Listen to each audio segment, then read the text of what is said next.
യേശുവിൻ്റെ നാമത്തിൽ എല്ലാ വിശ്വാസികൾക്കും നമസ്കാരം. God bless to all. ഇന്ന് നമ്മളൊരു പുതിയ വിഷയത്തിലേക്ക് നമ്മൾ ചിന്തിക്കാൻ പോകുന്നത് ഫിലിപ്പിയോൻ്റെ പുസ്തകം 1-ാം അധ്യായം 9-ാം വാക്യത്തെ അടിസ്ഥാനമാക്കിക്കൊണ്ടാണ് നമ്മൾ ചിന്തിക്കാൻ പോകുന്നത്. ഫിലിപ്പിയോയുടെ പുസ്തകം 1-ാം അധ്യായം 9-ാം വാക്യം. അതിൻ്റെ അകത്ത് ഇപ്രകാരമാണ് പറയുന്നത്: ഇനി ഞാൻ പ്രാർത്ഥന ചെയ്യുന്നു, നിങ്ങൾക്ക് സ്നേഹവും ജ്ഞാനവും എല്ലാ രീതിയിലുള്ള വിവേകങ്ങളും നിങ്ങൾക്ക് കൂടിക്കൊണ്ടിരിക്കട്ടെ. അതായത് ഫിലിപ്പിയുടെ പുസ്തകം 1-ാം അധ്യായം 9-ാം വാക്യം ഇപ്രകാരമാണ് പറയുന്നത്: ഞാൻ പ്രാർത്ഥിക്കുന്നു, നിങ്ങൾക്ക് സ്നേഹം, ജ്ഞാനം, അതോടൊപ്പം തന്നെ എല്ലാ രീതിയിലുള്ള വിവേകങ്ങളും അറിവും നിങ്ങൾക്ക് വർദ്ധിച്ചുകൊണ്ടിരിക്കട്ടെ. ഇത് പൗലോസ് അപ്പോസ്തലൻ ഫിലിപ്പിയോസിലെ കലീശയ്ക്ക് വേണ്ടി പ്രാർത്ഥിക്കുന്നതാണ്. ഫിലിപ്പിയോസ് ചർച്ചിൻ്റെ ജനങ്ങൾക്ക് അറിവ് വർദ്ധിക്കാൻ വേണ്ടി ദൈവത്തോട് പ്രാർത്ഥിക്കുന്ന ഒരു വചനമാണ് ഇതിൻ്റെ അകത്ത് നമുക്ക് കാണാൻ സാധിക്കുന്നത്. ഇതിൻ്റെ അകത്ത് 3 കാര്യങ്ങളാണ് നമുക്കറിയാൻ സാധിക്കുന്നത്. 1 സ്നേഹം, 2 ജ്ഞാനം, 3 അറിവ് അല്ലെങ്കിൽ വിവേകം. ഇത് 3 കാര്യങ്ങളാണ് ഇതിൻ്റെ അകത്ത് സാധിക്കുന്നത്. ഈ സ്നേഹത്തെപ്പറ്റി പറയുമ്പോൾ അത് ഒരു ഭാവനാത്മകമായിട്ടുള്ള സ്നേഹമല്ല, അല്ലെങ്കിൽ ഒരു ഫിസിക്കൽ ലോ അല്ല ഇതിൻ്റെ അകത്ത് കാണിക്കുന്നത്. അത് ആത്മീയപരമായ കുറിച്ചാണ് അവിടെ പൗലോസ് അപ്പോസ്തലൻ പറയുന്നത്.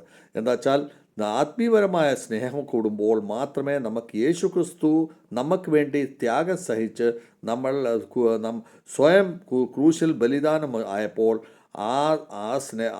നമുക്ക് വേണ്ടി സ്നേഹത്തിൻ്റെ ബലിദാനം നമുക്ക് വേണ്ടി ചെയ്തപ്പോൾ, നമ്മുടെ പാപങ്ങൾക്കും അപരാധങ്ങൾക്കും വേണ്ടി കുരിശിൽ തറക്കപ്പെട്ടപ്പോൾ ആ ബലിദാനത്തിന് വേണ്ടി സ്വയം ഏൽപ്പിച്ചു കൊടുത്ത ആ സ്നേഹത്തെ പറ്റിയാണ് അവിടെ നമ്മൾ സത്യമായിട്ടും അറിയേണ്ടത്. 2-ാമത്തെ കാര്യം നമ്മൾ നോളജിനെ പറ്റിയാണ്, ജ്ഞാനത്തെ പറ്റിയാണ്. യഹോവ പറയുന്നത്, നിങ്ങൾ എൻ്റെ വചനത്തിനെ പറ്റി സത്യമായിട്ടും ആഴത്തോടുകൂടി നിങ്ങൾ അതിനെപ്പറ്റി അറിവുള്ളവരായിത്തീരണമെങ്കിൽ മാത്രമേ നിങ്ങൾക്ക് ആ ജ്ഞാനം നിങ്ങൾക്ക് കിട്ടത്തുള്ളൂ.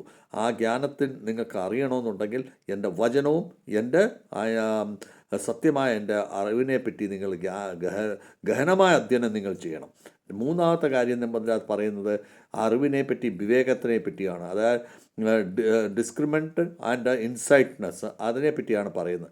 അതിൻ്റെ അകത്ത് തെറ്റും ശരി എന്താണെന്നുള്ളത് നമുക്ക് അതിൻ്റെ ഡിഫറൻസ് മനസ്സിലാകണമെന്നുണ്ടെങ്കിൽ, അതിൻ്റെ വ്യത്യാസം മനസ്സിലാക്കണമെന്നുണ്ടെങ്കിൽ നമുക്ക് ആത്മീയപരമായ ശക്തി നമ്മളിൽ കൂട്ടിയേ പറ്റത്തുള്ളൂ. ആത്മീയപരമായ ശക്തി എപ്പോഴാണ് കൂടുന്നത്? നമുക്ക് അറിവും വിവേകവും ഉണ്ടെങ്കിൽ മാത്രമേ. അറിവും വിവേകം നമുക്ക് ബൈബിൾ പരമായിട്ടുണ്ടെങ്കിൽ, ഈ 3 കാര്യങ്ങളും നമുക്ക് ഉണ്ടെങ്കിൽ മാത്രമേ നമുക്ക് ഒരു ആത്മീയ മക്കളായി നമുക്ക് തീരാൻ സാധിക്കത്തുള്ളൂ. പൗലോസ് അപ്പോസ്തലൻ പറയുന്ന വെറും സ്നേഹത്തെപ്പറ്റി മാത്രമല്ല പറയുന്നത്. എന്താണ് പറയുന്നത്? സ്നേഹവും ജ്ഞാനവും അറിവും, ഇത് 3ഉം കൂടെ കൂടുമ്പോൾ ഒരു മെച്യൂർ ഒരു സ്പിരിച്വൽ പേഴ്സൺ, അതായത് ഒരു യേശുക്രിസ്തുവിൻ്റെ ജീവനെ നയിക്കുന്ന ഒരു വ്യക്തിയായി മാറുന്ന ഒരു കാര്യത്തെ പറ്റിയാണ് പറയുന്നത്. നമുക്ക് നല്ല പരിപക്വമായിട്ടുള്ള ഒരു മഷീ ജീവിതം നമുക്ക് വേണമെന്നുണ്ടെങ്കിൽ സ്നേഹം വേണം, ജ്ഞാനം വേണം, അറിവ് വേണം. ഇത് 3ഉം ഇല്ലാതെ നമുക്ക് ആ ഒരു മെച്യൂർ പേഴ്സണായിട്ട്, നമുക്ക് ആത്മീയ മെച്യൂർ പേഴ്സണായിട്ട് നമുക്ക് നമ്മളെ തന്നെ ആക്കാൻ പറ്റത്തില്ല. എന്താ വെച്ചാൽ നമ്മുടെ ആത്മീയ ഫലങ്ങളും വരദാനങ്ങളും അതോടൊപ്പം തന്നെ നമ്മുടെ ശരീരത്തിൻ്റെ ഫലങ്ങളും നമ്മൾ ശരിയായിട്ട് മനസ്സിലാക്കുന്നവരായിത്തീർന്നെങ്കിൽ മാത്രമേ നമുക്ക് നമ്മുടെ ആത്മീയപരമായ ജീവിതം നമുക്ക് നയിക്കാൻ പറ്റും. അതിന് നമുക്ക് ജ്ഞാനമുള്ളവരായിത്തീരണം, നമുക്ക് വിവേകമുള്ളവരായിത്തീരണം, അതുപോലെ യേശു ക്രിസ്തുവിൽ നമ്മൾ സ്നേഹമുള്ളവരായിത്തീരണം. ഇത് 3ഉം നമുക്ക് വേണ്ടത് ആവശ്യമാണ്. അതോടൊപ്പം തന്നെ നമുക്ക് ഒരു ജ്ഞാനമില്ലാതെ നമ്മുടെ സ്നേഹത്തിന് അർത്ഥമില്ല. അത് വളരെ ഡേഞ്ചറാണ്. നമുക്ക് ജ്ഞാനമില്ലെന്ന് വിചാരിച്ചു നമ്മൾ സ്നേഹത്തിലേക്ക് നമ്മൾ പോയി കഴിയുമ്പോൾ നമുക്ക് അറിവില്ലാതെ നമ്മൾ തെറ്റായ വഴിയിലേക്ക് നമ്മൾ സ്നേഹിക്കാൻ തുടങ്ങും. അതിൻ്റെ അകത്ത് സ്നേഹത്തിലെ സത്യത്തിനും വിവേകത്തിനും കൂടുതൽ സ്ഥാനങ്ങൾ നമ്മൾ കൊടുത്തിരിക്കുന്നത്. അത് നമുക്കില്ലായെങ്കിൽ നമ്മൾ ഒരു ഇമോഷണലായിട്ട് നമ്മൾ തെറ്റായ വഴിയിലേക്ക് നമ്മൾ പോകുന്നു. അതിനെ നമ്മൾ ഉണ്ടാകാതിരിക്കാതെ നമ്മൾ ശ്രദ്ധിക്കണം.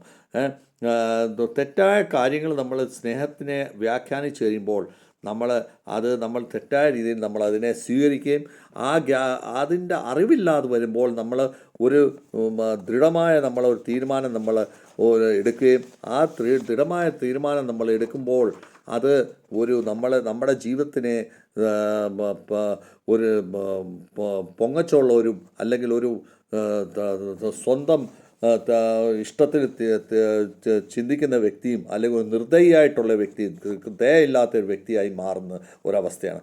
അത് നമുക്ക് 1 കൊരിന്ത്യർ 8-ാം അധ്യായം 1-ാം വാക്യത്തിൽ നമുക്കത് കാണാൻ സാധിക്കുക. എന്താണ് അതിൻ്റെ അകത്ത് പറഞ്ഞത്?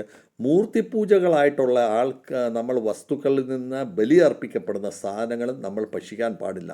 പക്ഷേ നമ്മളൊക്കെ അവിടെ ആ സമയത്ത് നമുക്ക് അറിവില്ലാതെ പോകുമ്പോഴും വിവേകമില്ലാതെ പോകുമ്പോൾ നമ്മൾ മറ്റുള്ള ലൗകിക ജീവിതത്തിൽ നമ്മൾ ജീവിക്കുന്ന സമയത്ത് നമ്മൾ പല സമയത്തും മറ്റുള്ളവരോടുള്ള സ്നേഹത്തിൻ്റെ പേരിൽ ഫിസിക്കൽ സ്നേഹത്തിൻ്റെ പേരിൽ അവർ തരുന്ന ആ ഈ പറയുന്ന മൂർത്തികളുടെ മുൻപിൽ വെച്ച് ബലിയർപ്പിക്കപ്പെട്ടിരിക്കുന്ന സാധനം നമ്മൾ ഭക്ഷിക്കുന്ന ഒരവസ്ഥയാണ് നമുക്ക് കാണുന്നത്. അപ്പോൾ ആ ഒരു കാര്യം നമ്മളിൽ നിന്ന് മാറിക്കിട്ടണം. ഒരിക്കലും നമ്മളത് ചെയ്യാൻ പാടില്ല. അത് ചെയ്യാത്ത കാര്യങ്ങൾ നമ്മൾ അറിവില്ലാത്തതുകൊണ്ട് അത് ലൗകികമായ സ്നേഹത്തിൻ്റെ പേരിലാണ് നമ്മളതൊക്കെ സ്വീകരിക്കുന്നതും നമ്മൾ ചെയ്യുന്നത്. അത് നമുക്ക് അറിവുള്ളവരായി മാറണം. അതുപോലെ തന്നെ നമ്മുടെ സത്യമായിട്ടുള്ള ഒരു യേശുക്രിസ്തുവിൻ്റെ ജീവിതം നമ്മൾ ജീവിക്കണമെന്നുണ്ടെങ്കിൽ നമുക്ക് ഒരു ബാലൻസ്ഡ് ആയിട്ടുള്ള ലൈഫ് നമുക്ക് നയിക്കേണ്ടതായിട്ട് ആവശ്യമുണ്ട്. അപ്പോൾ നമുക്ക് ബാലൻസ്ഡായിട്ട് പൗലോസ് അപ്പോസ്തലൻ ആഗ്രഹിക്കുന്ന ഈ പ്രകാരമാണ്. നമ്മൾ അന്ധമായ സ്നേഹത്തിലേക്കല്ല നമ്മൾ പോകേണ്ടത്. അല്ലെങ്കിൽ നമ്മുടെ അറിവ് ഒരു ദയയില്ലാത്ത രീതിയിൽ നമ്മൾ പ്രയോഗിക്കാൻ വേണ്ടിയല്ല നമ്മൾ ആ രീതിയിൽ പോകുന്നത്. നേരെ മറിച്ച് നമ്മുടെ ജീവിതത്തിനെ ദയയുള്ളവരായി, നമ്മൾ മറ്റുള്ളവർക്ക് ജ്ഞാനം പകരുന്നവരായി, അതോടൊപ്പം തന്നെ യേശുക്രിസ്തുവിനെ നമ്മുടെ ജീവിതത്തിൽ സാക്ഷാത്കരിക്കാൻ വേണ്ടി മാത്രമാണ് നമ്മൾ ഈ അറിവും ജ്ഞാനവും സ്നേഹവും നമ്മുടെ ജീവിതത്തിൽ നമ്മൾ കൊണ്ടുവരുന്നത്. അപ്പോൾ നമ്മൾ ഇതിനെപ്പറ്റി എങ്ങനെ നമുക്ക് ഈ പ്രാർത്ഥനയെ കൂടി സ്നേഹത്തിനെയും നമ്മുടെ അറിവിനെയും നമുക്ക് വളർത്തിയെടുക്കാം എന്നുള്ളതിനെപ്പറ്റി നമുക്കൊരു ഉദാഹരണമായിട്ട് നമുക്ക് മനസ്സിലാക്കണമെങ്കിൽ, ഒരു ഡോക്ടർ ഇപ്പോൾ ഒരു പേഷ്യൻറ്റിൻ്റെ ഉണ്ടല്ലോ സ്നേഹിക്കുന്ന വ്യക്തിയായില്ലെങ്കിൽ ആ പേഷ്യൻറ്റിനെ പറ്റി അത് ഒട്ടുമേ ചിന്തിക്കില്ല. അപ്പോൾ ഒരു ഡോക്ടർ എപ്പോഴും ഉണ്ടല്ലോ ഒരു പേഷ്യൻറ്റിനെ പറ്റി എപ്പോഴും അവർ ഒരു കരുണയുള്ളവനും അല്ലെങ്കിൽ അവരോടൊരു സ്നേഹമുള്ളവരായിത്തീരും. അങ്ങനെ ഉണ്ടെങ്കിൽ മാത്രമേ ആ പേഷ്യൻറ്റിനെ ട്രീറ്റ്മെൻറ്റ് ചെയ്യത്തുള്ളൂ ശരിയായ രീതിയിൽ. രണ്ടാമത്, അദ്ദേഹത്തിന് അറിവില്ല എങ്കിൽ ആ പേഷ്യൻറ്റിനുണ്ടാകുന്ന എന്താണ് അസുഖം എന്നുള്ളത് അദ്ദേഹത്തിന് മനസ്സിലാക്കിയെടുക്കാൻ സാധിക്കത്തില്ല. മൂന്നാമത് നമ്മൾ കാണാൻ സാധിക്കുന്നതിൻ്റെ അദ്ദേഹത്തിന് വിവേകമില്ലെങ്കിൽ അദ്ദേഹത്തിൻ്റെ ട്രീറ്റ്മെൻറ്റ് ശരിയായ വിധത്തിലായിത്തീരത്തില്ല. അങ്ങനെ വരുമ്പോൾ ഡോക്ടർ വെറും ഒരു പേഷ്യൻറ്റിൻ്റെ സ്നേഹിയായി മാറിയാൽ മാത്രം ജീവിച്ചു കഴിഞ്ഞാൽ, അല്ലെങ്കിൽ അങ്ങനെ നടന്നു കഴിഞ്ഞാൽ ആ പേഷ്യൻ്റ് മരിച്ചു പോകും. ആ മനുഷ്യൻ എന്താ വെച്ചാൽ അദ്ദേഹത്തിന് ജ്ഞാനമില്ല. അപ്പോൾ ആ ജ്ഞാനമില്ലാതെ വന്നു കഴിഞ്ഞാൽ അദ്ദേഹത്തിന് ട്രീറ്റ്മെൻറ്റ് ചെയ്യാൻ സാധിക്കത്തില്ല. അപ്പോൾ നമ്മൾ ഒരു ഡോക്ടറിന് എപ്പോഴും സ്നേഹവും ജ്ഞാനവും അറിവും ഉണ്ടായിരിക്കണം. എന്ന് പറയുന്ന പോലെ തന്നെ വേറെ ഒരു ഉദാഹരണത്തിൽ കൂടെ നമുക്ക് ഈ കാര്യത്തെപ്പറ്റി മനസ്സിലാക്കാൻ സാധിക്കും. നമ്മുടെ മാതാപിതാക്കൾ നമ്മുടെ കുഞ്ഞുങ്ങളെ ഒത്തിരി സ്നേഹിക്കുന്നതാണ്. പക്ഷേ സ്നേഹിക്കുന്നതെന്ന് പറഞ്ഞുകൊണ്ട് നമ്മൾ അറിവുള്ളവരും വിവേകമുള്ളവരായിത്തീരണം. എന്താ വെച്ചാൽ എപ്പോഴും തെറ്റും കുറ്റങ്ങളും അല്ലെങ്കിൽ കുറവും കൂടുതലുകളും കുഞ്ഞുങ്ങളെ പറഞ്ഞ് മനസ്സിലാക്കുന്നവരായിത്തീരണം. ഇല്ല എങ്കിൽ അവർ അറിവില്ലാത്ത രീതിയിൽ അവർ തെറ്റായ വഴിക്ക് പോകുമ്പോൾ നമുക്ക് പറഞ്ഞു കൊടുക്കാനായിട്ട് സാധിക്കത്തില്ല. അപ്പോൾ നമ്മുടെ ജീവിതത്തിൽ നമുക്ക് സ്നേഹവും വിവേകവും ഉള്ളവരായിത്തീരണം വേണ്ടി നമ്മുടെ ഫിലിപ്പിയോസിൻ്റെ പുസ്തകത്തിൽ 1-ാം അധ്യായത്തിൽ 9-ാം വാക്യത്തിൽ എങ്ങനെ പറഞ്ഞിരിക്കുന്നു അതേ രീതിയിൽ നമ്മുടെ ജീവിതം നമ്മൾ നയിക്കുമ്പോൾ മാത്രമേ തെറ്റും കുഞ്ഞുങ്ങളെ പറഞ്ഞ് മാതാപിതാക്കൾക്ക് പറഞ്ഞ് മനസ്സിലാക്കാൻ സാധിക്കത്തുള്ളൂ. ഇല്ലെങ്കിൽ നമുക്കത് പറഞ്ഞു കൊടുക്കാനായിട്ട് സാധിക്കില്ല. അപ്പോൾ നമുക്ക് അറിവ് വേണം, ജ്ഞാനം വേണം, വിവേകം വേണം. ഇത് മൂന്നും നമ്മളെ പൗലോസ് അപ്പോസ്തലത്തിലും ഫിലിപ്പിയോസിലും കലീശയ്ക്ക് എഴുതി കൊടുത്തിരിക്കുന്ന പോലെ നമ്മുടെ ജീവിതത്തിൻ്റെ കലീശയിലും നമുക്ക് അത് എപ്പോഴും നമുക്ക് ആ ഒരു അറിവ് നമുക്ക് ഉണ്ടായിരിക്കണം.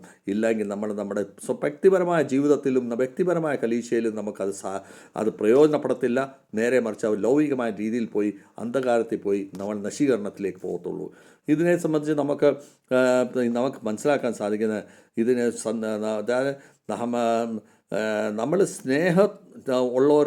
യഹോവയിൽ സ്നേഹമുള്ളവരാകുമ്പോൾ വചനത്തിനനുസരിച്ച് നമ്മളിപ്പോൾ മുൻപോട്ട് പോകുമ്പോൾ ആ പ്രാർത്ഥന നമ്മുടെ ഡെഫിനറ്റ്ലി ആ സ്നേഹം, ഇപ്പോൾ യഹോവയുടെ സ്നേഹം വളരും.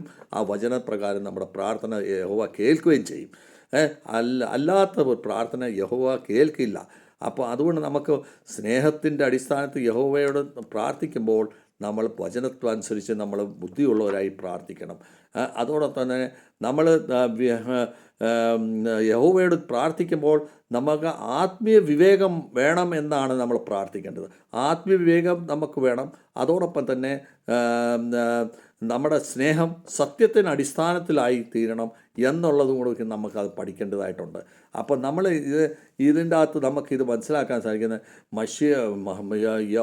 യേശുക്രിസ്തു എന്ത് നമ്മളെ ഈ ഏത് വഴിയിലേക്ക് നമ്മളെ കൊണ്ടുപോയോ, നമ്മുടെ രക്ഷയുടെ വഴിയിലേക്ക് നമുക്ക് പോകണമെന്നുണ്ടെങ്കിൽ നമുക്ക് വിവേകവും സ്നേഹവും അറിവും നമ്മളുടെ ഉള്ളിൽ വെച്ചുകൊണ്ട് വേണം നമ്മൾ യഹോവയോട് പ്രാർത്ഥിക്കേണ്ടത്. അങ്ങനെ പോകുമ്പോൾ മാത്രമേ നമ്മുടെ ജീവിതത്തിൽ യഹോവ നമ്മളെ രക്ഷയുടെ മാർഗത്തിലേക്ക് കൊണ്ടുപോകത്തുള്ളൂ. അങ്ങനെ കൊണ്ടുപോകുന്ന ഒരു ജീവിതത്തിൽ മാത്രമേ നമുക്ക് സ്വർഗീയ രാജ്യം നമുക്ക് ലഭിക്കത്തുള്ളൂ. ഇതിനെ നമ്മളെ സംബന്ധിച്ച് നമുക്ക് ചുരുക്കത്തിൽ നമുക്കിത് പറയാൻ സാധിക്കും. നമ്മൾ ജ്ഞാനത്തിൻ്റെയും വിവേകത്തിൻ്റെയും കൂടെ നമ്മൾ കൂടുമ്പോൾ മാത്രമേ സ്നേഹം നമ്മുടെ ജീവിതത്തിൽ ഉണ്ടാകത്തുള്ളൂ. അങ്ങനെ ഉണ്ടാകുന്ന ഒരു വ്യക്തി ഒരു മഷീയ ജീവിതത്തിൽ ജീവിക്കുന്ന വ്യക്തിക്ക് ഒരു ബാലൻസ്ഡ് ആയിട്ടുള്ള, ഒരു സന്തുലിതമായിട്ടുള്ള ഒരു ജീവിതം നമ്മുടെ ജീവിതത്തിൽ ആയിത്തീരത്തുള്ളൂ. ഇങ്ങനത്തെ ഒരു ജീവിതം നമുക്ക് നയിക്കണമെന്നുണ്ടെങ്കിൽ ഈ പൗലോസ് അപ്പോസ്തലൻ 1-ാം അധ്യായം 9-ാം വാക്യത്തിൽ പറഞ്ഞ പ്രകാരം നമ്മുടെ ജീവിതത്തിൽ നമ്മൾ വളർന്നുകൊണ്ടിരിക്കണമെന്നുണ്ടെങ്കിൽ ഈ 3 കൂട്ടം കാര്യങ്ങൾ നമ്മുടെ ജീവിതത്തിൽ എപ്പോഴും നമുക്കുണ്ടാകണം. അങ്ങനെ ഉണ്ടെങ്കിൽ മാത്രമേ നമുക്ക് നമ്മുടെ കുടുംബവും നമ്മുടെ ജീവിതവും നമ്മുടെ കലീശയും നമുക്ക് വളർത്തിയെടുത്തോളം സാധിക്കത്തുള്ളൂ. ഈ വചനം നമുക്കങ്ങനെ പ്രയോജനപ്രദമായി തീരട്ടെ എന്ന് പ്രാർത്ഥിച്ചുകൊണ്ട് എൻ്റെ വാക്കുകൾ ചുരുക്കുന്നു. God bless to all.